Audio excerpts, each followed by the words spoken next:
The big question for our audience and for average people who may not be politically active or activists is, why should they care about these latest grand jury subpoenas?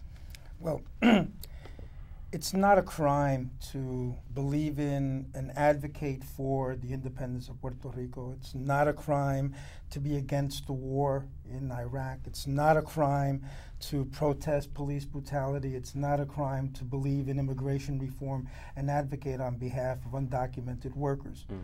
It's not a crime to even protest how the IRS works and advocate for change in the IRS.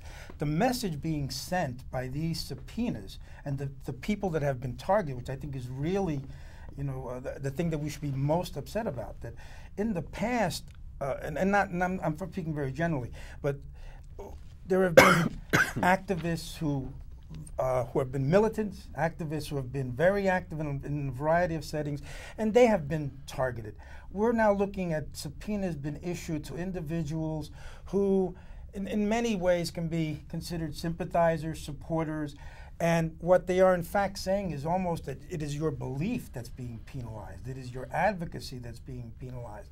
And the intent of these subpoenas in this grand jury is clearly to demoralize the independence movement of Puerto Rico. It's clearly to destabilize it, to create divisions. It's to create a sense of intimidation that people will not speak out. And I think the rally on Friday has to be the response that we're not going to accept the intimidation. On the contrary, we're going to speak up even louder, and we're going to speak up at the rally.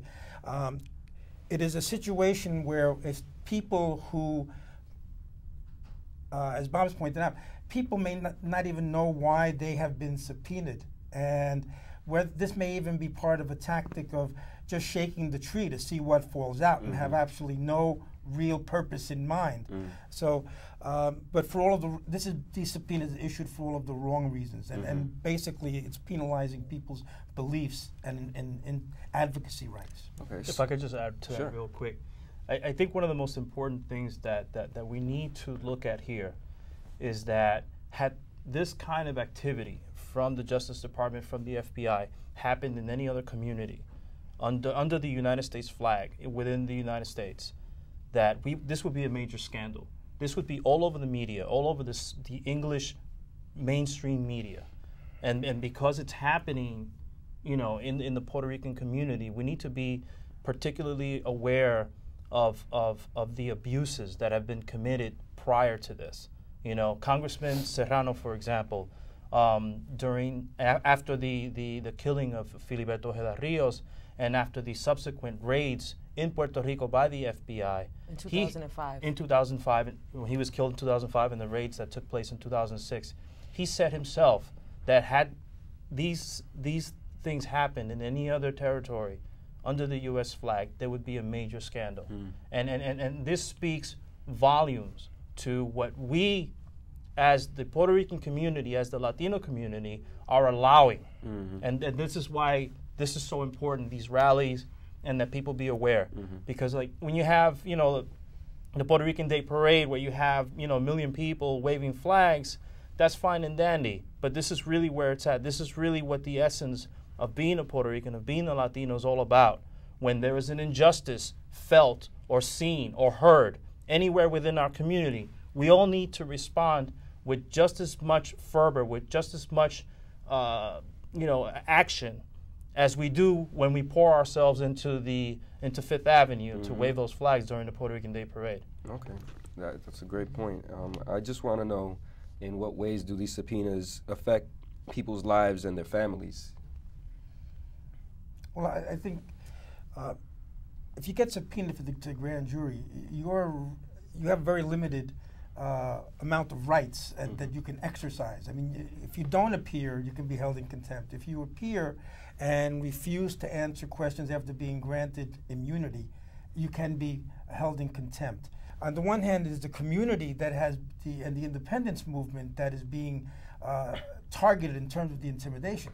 But the ones who are going to suffer, who may suffer actual consequences of jail time, the contempt of court can be for the duration of the time that grand jury is sitting or conducting its business, and can go on for, I think, up to 3 years, 24 months to 3 years.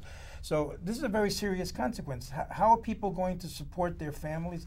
What happens to their jobs? What happens to their educations if they're in school? I mean, these are serious questions. So individuals who have been subpoenaed, this is a very critical time in their lives, and that has to be respected, and what people decide to do with regard to that grand jury has to be respected, because the consequences, although I said the community should come out and collectively protest, and what the government is trying to do, we should be supportive and respectful of the people's decisions with regard to how to deal with that subpoena. The law does not give the police or the FBI subpoena power.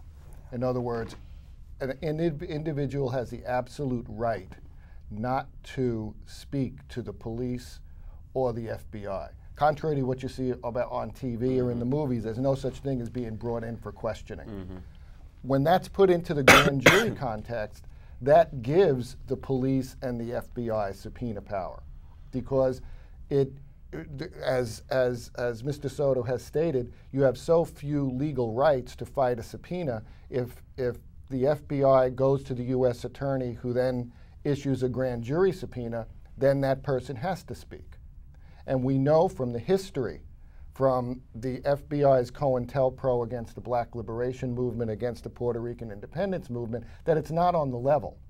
And so many people, for very conscientious reasons, not because they want to obstruct justice, have viewed a grand jury subpoena as the same thing as harassment by the FBI. And it has all of those effects on an individual and their family, and the movement, the chilling effect on the movement that Mr. Soto has spoken about in the grand jury context.